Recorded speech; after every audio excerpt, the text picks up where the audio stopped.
Motivo da visita. Hoxe visitamos vivendas de promoción pública, unhas vivendas que adxudicamos no ano 2018 e agardamos o seu remate para o último trimestre deste ano 2020.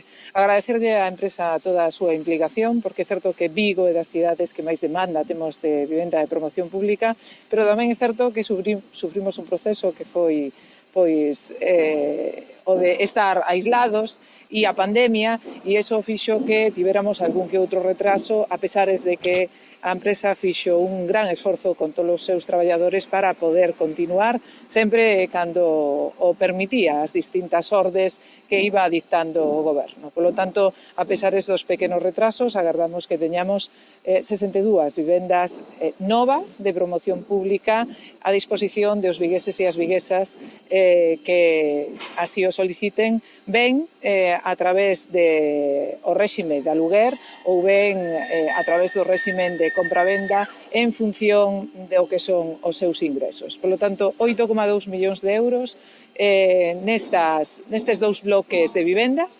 e continuar avanzando en Vigo. Continuamos adquirindo a través do consorcio do Casco Vello, desde a súa creación son 75 millóns de euros os que son invertidos. Trátase de adquirir, restaurar e, polo tanto, tamén ter vivenda pública no que é o Casco Vello e continuar a nosa política tamén de vivenda nova, non só en Vigo, sino nas distintas cidades de Galicia. Ahora mesmo temos adxudicacións por 12 millóns de euros. A vivenda pois é un direito que por lei pois temos, non?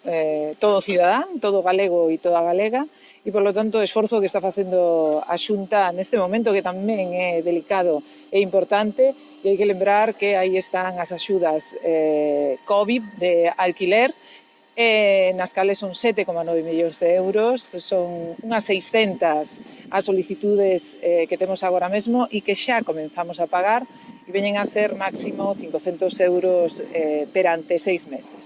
Xunto con esas, outras axudas que temos, pois como a adquisición de obra nos cascos antigos para intentar revitalizalos e despois adaptarnos un pouco á sinerxia de cada lugar. No caso de Vigo, decía anteriormente, son moitas as solicitudes que temos para adquirir ou para alugar unha vivenda de promoción pública.